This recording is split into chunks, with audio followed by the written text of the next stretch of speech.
अस्सलाम वालेकुम dear student, dear subscriber and my dear friends. उम्मीद है आप अच्छे होंगे। मैं नेक्स्ट लेक्चर के साथ जैसे मैंने वादा किया था मैं हाजिर हुआ। पीरियोडिक प्रॉपर्टीज़ हम डिस्कस कर रहे थे पीरियड नंबर 3 की। ठीक, पीरियोडिक प्रॉपर्टीज़ किस नाम से डिस्कस करना था? एटॉमिक रेडियस के नाम से, ionisation energy, electronegativity, electrical conductivity as well as melting point and boiling point.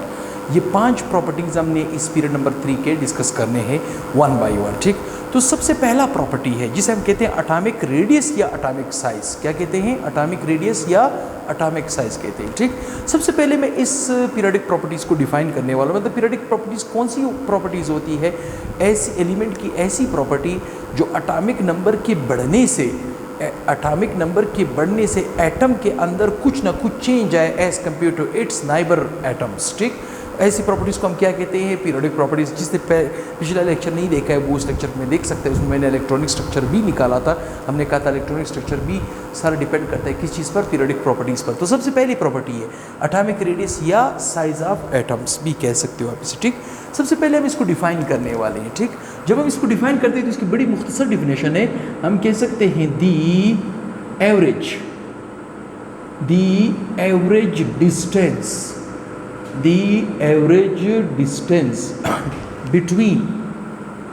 between the center of nucleus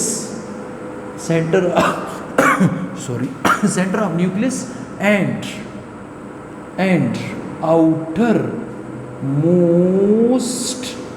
outermost electronic shell of an atom of an element is called what? Atomic radius। ऐसा average distance जो हम count करते हैं atom के centre से। कहाँ से? Atom के न्यूक्लियस के सेंटर से और उसके आखिरी इलेक्ट्रॉनिक शेल तक। इलेक्ट्रॉनिक शेल लफ्ज़ क्या इस्तेमाल कर रहा हूँ? Electronic shell. इलेक्ट्रॉनिक शेल का मतलब क्या है? कि ऐसा शेल जिसमें इलेक्ट्रॉन हो। जब इलेक्ट्रॉन होगा तो शेल होगा, अदरवाइज इलेक्ट्रॉन नहीं है तो शेल नहीं है, क्योंकि shell is not boundary wall. जब तक इलेक्ट्रॉन है तो शेल की एग्जिस्टेंस है, जब इलेक्ट्रॉन नहीं है तो शेल की एग्जिस्टेंस नहीं है। ठीक, अब हम डिस्कस कर रहे हैं असल में पीरियड नंबर 3 का एटॉमिक रेडियस। ठीक, एटॉमिक रेडियस को हम मेजर किस यूनिट में करते हैं? सब मल्टीपल्स यूनिट्स में करते हैं। कैसे? इट कैन बी मेजर्ड, या आप कह सकते हो यूनिट। ठीक, एटॉमिक रेडियस को मेजर करने के लिए हम स्पेशली एटम चूंकि छोटा है, हम उसके लिए बड़ा मीटर तो नहीं लेंगे, छोटा यूनिट लेंगे, श्रिंक करेंगे मीटर को। ठीक है, हम कह सकते हैं इट्स यूनिट इज ठीक, इसका यूनिट है कौन सा है? नैनोमीटर में भी आ सकता है। ठीक, नैनोमीटर में भी आ सकता है, एंगस्ट्रम में भी आ सकता है, एज वेल एज पिकोमीटर में भी आ सकता है। ठीक, मतलब किसी भी एटम का अगर मैं एटॉमिक रेडियस या एटॉमिक साइज निकालने की कोशिश करूंगा तो मेरे पास ये 3 यूनिट्स होने चाहिए। ठीक, इनका इंटर कन्वर्जन हमें पता होना चाहिए। अक्सर स्टूडेंट इसमें काफ़ी कंफ्यूज होते हैं, मैंने देखा है। अक्सर ये फर्स्ट ईयर में हम पहले चैप्टर में यही चीज़ें पढ़ाते थे। प्रीफिक्सेस मतलब मल्टीपल सब मल्टीपल प्रीफिक्सेस हम पढ़ाते थे। कैसे पढ़ाते थे? छोटा सा लॉजिक मैं आपको दूंगा, इसमें अक्सर स्टूडेंट कंफ्यूज हो जाते हैं, तो आप कंफ्यूजन से बच सकते हो। कैसे बच सकते हो? जैसे मिसाल के तौर पे मैं कहता हूँ 1 मीटर में कितने डेसीमीटर होते हैं? आप कहोगे 10 डेसीमीटर। मैं कहूँगा 1 मीटर में आपके पास कितने सेंटी होते हैं? तो आप कहोगे 100 सेंटीमीटर। 100 सेंटीमीटर का क्या मतलब है? 10⁻² सेंटीमीटर। एक ही बात है। अगर कोई वैल्यू बड़ी होती जाए तो हम उसको क्या करते हैं? एक्सपोनेंशियल नोटेशन में लेते हैं। ठीक, 1 मीटर में 10 डेसीमीटर होते हैं। इसका मतलब क्या है? इसका मतलब ये है कि फ़र्ज़ करें मैंने यहाँ से यहाँ तक 1 मीटर लिया है। क्या लिया है? 1 मीटर लिया है। आप लोग बाज़ार से अक्सर कपड़ा ख़रीदते हो, जब किसी दुकानदार के पास स्केल ना हो तो वो हाथ की लंबाई को यहाँ से लेकर यहाँ तक वो कहता है ये 1 मीटर है। 1 metre, 2 metre, 3 metre, 4 metre, 5 metre mostly लोग कपड़ा ख़रीदते हैं 2 मीटर लेते हैं। अब आप सोचिए ज़रा, इस 1 मीटर में कितने डीसी होते हैं? 10। अगर 10 डीसी होते हैं तो ये सपोज मैंने कहा यहाँ से यहाँ तक 1 मीटर है, यहाँ से यहाँ तक 1 मीटर है। अगर मैं इसके 10 टुकड़े कर दूँ, जैसे मिसाल 1 2 3 4 5 6 7 8 9 10, क्या किया मैंने, चलिए मीटर को यहाँ पे कर, 1 2 3 4 5 6 7 8 9 10, ठीक।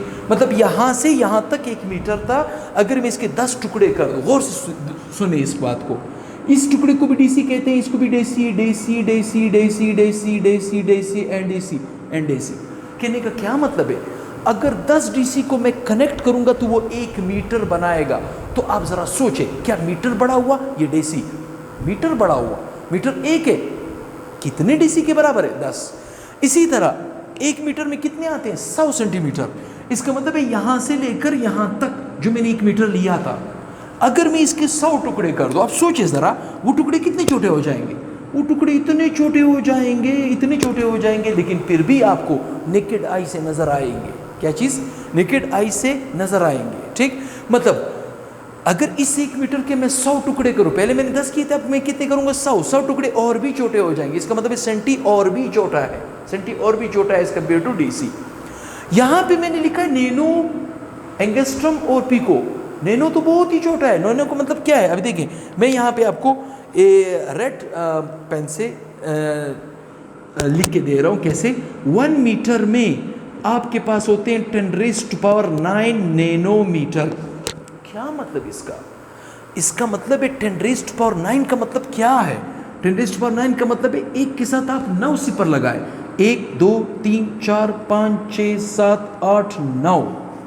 अब आप अगर इसको गिनेंगे तो क्या आएगा, ये किस तरह की गिनती इसकी काउंट होगी। देखिए, इकाई, दहाई, सैकड़ा, हजार, 10,000, लाख, 10 लाख, करोड़, 10 करोड़, अरब, 1 अरब। अगर इस 1 मीटर के में 1 अरब टुकड़े कर दो, वो टुकड़े इतने छोटे हो जाएंगे कि आपको सिंपल माइक्रोस्कोप नहीं, कंपाउंड माइक्रोस्कोप नहीं, इलेक्ट्रॉन माइक्रोस्कोप की जरूरत पड़ेगी। किसकी, इलेक्ट्रॉन माइक्रोस्कोप की जरूरत पड़ेगी। तो इसका मतलब है नैनोमीटर, मीटर से कितना, इकाई, दहाई, सैकड़ा, हजार, 10,000, लाख, 10 लाख, करोड़, 10 करोड़, अरब, 1 अरब, 1 अरब गुना छोटा है, ठीक। नैनोमीटर 1 अरब गुना छोटा है। इसका मतलब है मीटर बहुत बड़ा हुआ, नैनो बहुत छोटा हुआ। अब दूसरा रिलेशन क्या, एंगस्ट्रम। 1 मीटर में 10⁻10 एंगस्ट्रम आते हैं। इसका मतलब क्या है कि एक के साथ आप 10 सिपर लगा दे, 1 2 3 4 5 6 7 8 9 एंड 10, ठीक। इकाई, दहाई, सैकड़ा, हजार, 10,000, लाख, 10 लाख, करोड़, 10 करोड़, अरब, 10 अरब। मतलब 1 मीटर के 10 अरब टुकड़े, वो टुकड़े और भी छोटे हो जाएंगे, ठीक। अक्सर इस रिलेशन को फिल इन द ब्लैंक्स, खाली जगह, मल्टीपल चॉइस या कंपटीटिव एग्जाम में इसका स्टूडेंट गलत कर देते हैं।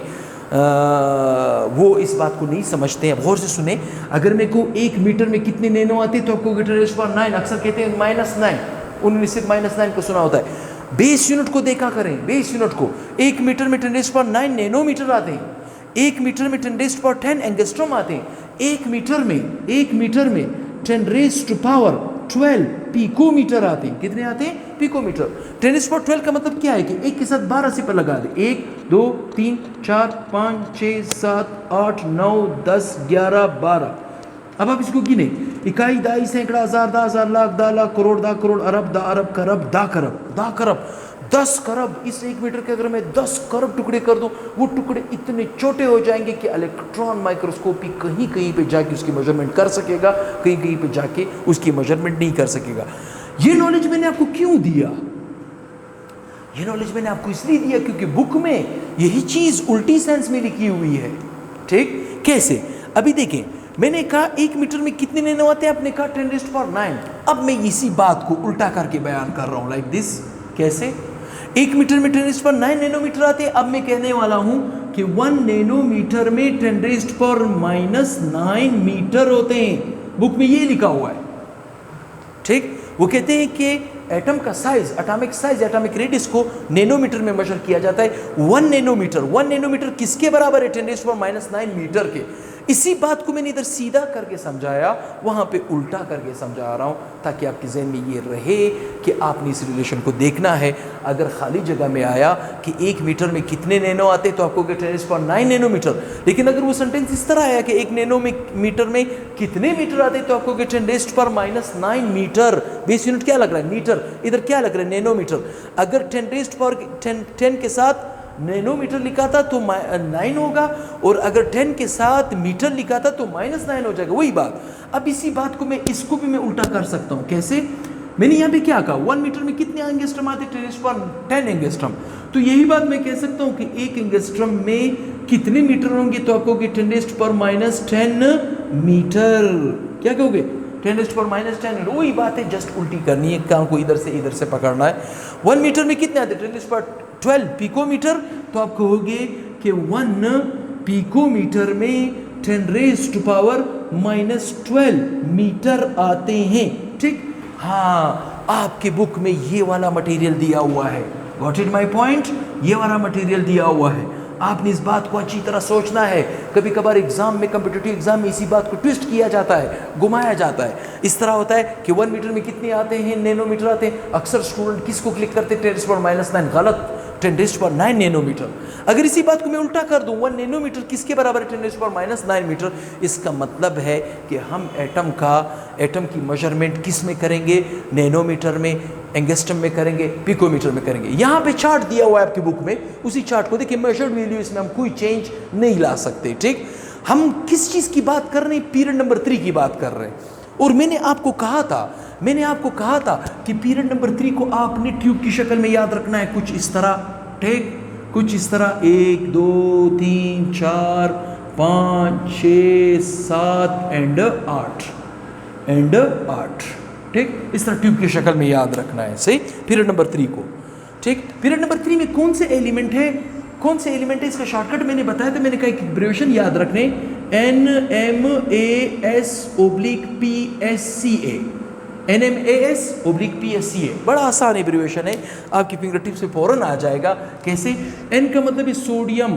ठीक? M का मतलब है magnesium, aluminium, silicon, phosphorus, sulphur, chlorine और आर्गन। इसका एटॉमिक नंबर 11 है, इसका 12, इसका 13, इसका 14, इसका 15, इसका 16, इसका 17, इसका 18। ये ट्यूब मैंने क्यों बताया? इसलिए कि ऊपर टेबल आपको समझ आए। देखिए टेबल में क्या कह रहा है? सोडियम का साइज पिकोमीटर में लिया गया है। कितना पिकोमीटर है सोडियम का साइज? 190 पिकोमीटर। ठीक? तो मैग्नीशियम का क्या है? 145। देखिए जब आप लेफ्ट टू राइट जाएंगे, अक्रॉस द पीरियड जाएंगे, एटम का साइज श्रिंक होता जा रहा है। ऐसा क्यों? देखिए मैं यहाँ पे 2 लॉजिक दूंगा, इस जगह पे मैं लॉजिक दूंगा। कैसे? ये जो सोडियम है 11, इसका मतलब इसके पास 11 इलेक्ट्रॉन है और 11 प्रोटॉन है। ये जो आर्गन है 18, इसका मतलब इसके पास 18 इलेक्ट्रॉन है और 18 प्रोटॉन है। ठीक? अगर मैं यहाँ पे मैं सेम साइज की रस्सी लूँ, सेम साइज समझते हो? सेम साइज की रस्सी लूँ। ठीक? सेम साइज की रस्सी लूँ। सेम साइज रस्सी लेने के बाद यहाँ पे मैं जवानों को खड़ा करता हूँ। यहाँ पे मैं 11 जवान इस तरफ, 11 जवान इस तरफ। ठीक? और यहाँ पे भी मैं इसी तरह 11 स्टूडेंट्स को खड़ा, 11 नहीं बल्कि 18 और 18 को। ठीक? इन 11 स्टूडेंट को कहता हूं रस्सी को इस डायरेक्शन में खींचो, उस 11 को कहता हूं उस डायरेक्शन में खींचो। ठीक? तो इस रस्सी, ये जो रस्सी 18 स्टूडेंट से पकड़ा हुआ है, इसको मैं कह रहा हूं आप इसको इस तरह खींचो, इसको इस तरह खींचो। तो कॉमन सेंस की बात है, अट्रैक्शन 18 में ज्यादा होगी, कशिश की कोत ज्यादा होगी, ये रस्सी रैप्चर भी हो सकती है। सेम वही किस्सा है। अगर इसके पास 3 शेल है तो इसके पास भी 3 शेल है, लेकिन इसकी शेल नजदीक है क्योंकि एटम का साइज श्रिंक होता जा रहा है इस तरह, इसीलिए तो ट्यूब में बना रहा हूं। ठीक? अब जहां पे इसकी ट्रेंड की बात है, ट्रेंड का मतलब रुझान, कि पीरियोडिक टेबल में atomic size from left to right decrease हो रहा है। किस वजूहत की वजह से हो रहा है, किस तरह हो रहा है, हम इस बात को भी डिस्कस कर सकते हैं। कैसे?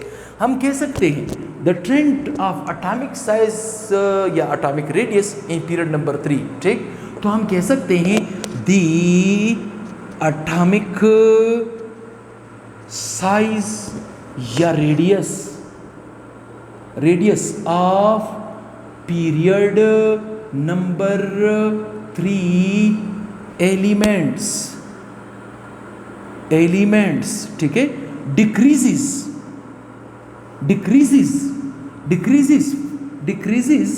across the period का मतलब क्या है? Left to right. Across the period का मतलब क्या है? लेफ्ट टू राइट, ठीक। जब आप लेफ्ट टू राइट मूव करोगे पीरियड में तो एटम का साइज श्रिंक होता जाएगा, छोटा होता जाएगा, डिक्रीज होता जाएगा। वो जुहात क्या है? Due to what?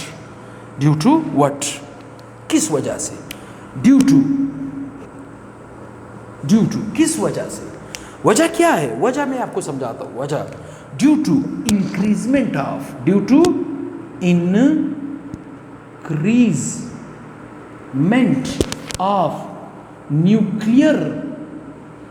Nuclear charge. Due to increment of nuclear charge बढ़ रहा है। क्या बढ़ रहा है? न्यूक्लियर चार्ज बढ़ रहा है। न्यूक्लियर चार्ज क्या है? आगे जाके मैं इसको ज़्यादा डिटेल से लूँगा। फिलहाल मैं यहाँ पे आपको ये समझा रहा हूँ कि due to increment of nuclear charge and remains same shielding effect, ठीक। पहले ही न्यूक्लियर चार्ज समझते हैं, शील्डिंग इफेक्ट को। ये सारे आगे जाके मैं आपको डिटेल से डिस्कस करूंगा। जस्ट मैं आपको ये समझा दूं। देखिए सोडियम, फर्ज करिए मैं कहता हूं सोडियम का एटॉमिक नंबर है 11 का मतलब क्या है? कि इसके पास 11 इलेक्ट्रॉन है और 11 प्रोटॉन है। मैं इससे एक इलेक्ट्रॉन निकाल सकता हूं। क्या कर सकता हूं? एक इलेक्ट्रॉन। अगर मैं इसे एक इलेक्ट्रॉन निकालूं, इसका एटॉमिक नंबर वही रहेगा, लेकिन इसमें इलेक्ट्रॉन कम हो जाएंगे। 10 प्रोटॉन कितने हो जाएंगे? वही 11। आंसर क्या आएगा? +1, ठीक। अब आप मुझे बताएं, सोडियम के पास टोटल इलेक्ट्रॉन है 11। अगर मैं एक निकाल सकता हूं तो मैं 11 के 11 भी निकाल सकता हूं। अगर मैं एक इलेक्ट्रॉन निकालूंगा तो +1 चार्ज आ जाएगा, एक प्रोटॉन बढ़ जाएगा। और अगर मैं इस सोडियम से 11 के 11 इलेक्ट्रॉन निकाल दूं, क्या चीज? 11 के 11 इलेक्ट्रॉन निकाल दूं तो इसके ऊपर +11 चार्ज आएगा। कहने का क्या मतलब है? कहने का मतलब ये है कि सोडियम के ऊपर मैक्सिमम 11 चार्ज आ सकता है, इसके ऊपर मैक्सिमम 12, इसके ऊपर मैक्सिमम 13, इसके ऊपर मैक्सिमम 14, इसके ऊपर मैक्सिमम 15, इसके ऊपर मैक्सिमम 16, इसके ऊपर मैक्सिमम 17, इसके ऊपर मैक्सिमम 18। जैसे ये अर्गान का 18 है, 18 इलेक्ट्रॉन है, तो मैं अगर चाहूँ अर्गान से मैं 18 के 18 इलेक्ट्रॉन निकाल के 18 चार्ज आ सकता है। अब आप देखिए ज़रा, लेफ्ट टू राइट जा रहे हो, इसी को न्यूक्लियर चार्ज कहते हैं। कि एक एटम मैक्सिमम से मैक्सिमम चार्ज कितना बना सकता है? सोडियम है 11 बना सकता है, इसके पास 11 इलेक्ट्रॉन है, 11 के 11 ये लॉस करके +11 तक आ सकता है। ये 12 के 12 लॉस कर सकता है, ये 13 के 13 लॉस कर सकता है। तो लेफ्ट टू राइट जब आप जाओगे, एटम का साइज श्रिंक होता जाएगा। क्यों? क्योंकि न्यूक्लियर चार्ज बढ़ता जाएगा और साथ में शील्डिंग इफेक्ट रिमेन सेम रहेगा। शील्डिंग इफेक्ट का मतलब क्या है? कि इसके पास अगर 3 शेल है, इसके पास भी 3 शेल है। इसके तीसरे शेल में आखिरी इलेक्ट्रॉन है, इसके तीसरे शेल में आखिरी इलेक्ट्रॉन्स है। इसके 8 है, इसका 1 है। लेकिन इसके पहले शेल में 2, दूसरे में 8, इसकी भी पहले शेल में 2, दूसरे में 8। तो शील्ड तो एक ही तरह का है, जो इस इलेक्ट्रॉन को इस प्रोटॉन से दूर करने की कोशिश कर रहा है। इसके पास शील्ड अगर 2 है तो इसके पास भी शील्ड 2 है। तो शील्डिंग इफेक्ट तो सेम है, लेकिन लेफ्ट टू राइट जा रहे न्यूक्लियर चार्ज बढ़ रहा है। इस न्यूक्लियर चार्ज के बढ़ने की वजह से एटम का साइज छोटा होता जाएगा, श्रिंक होता जाएगा। खैर आगे जाके मैं न्यूक्लियर चार्ज को मज़ीद भी डिस्कस करूंगा दूसरे टॉपिक में। आहिस्ता आहिस्ता से न्यूक्लियर चार्ज भी आपके जहन में बैठता जाएगा। किसी ने स्क्रीनशॉट लेना हो तो वो ले सकता है। मैं उम्मीद करता हूँ कि हम कह सकते हैं कि लेफ़्ट टू राइट जब हम जाएंगे तो अगर हम इन एटमों के एटॉमिक रेडियस, एटॉमिक साइज़ को हम पिकोमीटर में ले रहे हैं तो एटम का साइज़ क्या होता जा रहा है? श्रिंक होता जा रहा है, आहिस्ता आहिस्ता से कम होता जा रहा है। तो स्क्रीनशॉट गालिबन आप ले चुके हो। तो डियर स्टूडेंट, दुआओं में याद रखें, अच्छी नीयत से मैंने ये काम शुरू किया है।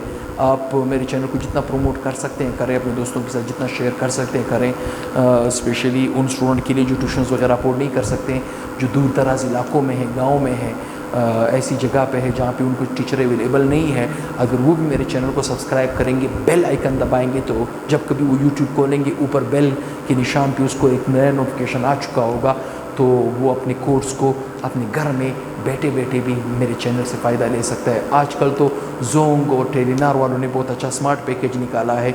115 रुपये आप 150 रुपये आप अपलोड करोगे, एक हफ्ते का 8 GB आपको दे रहे।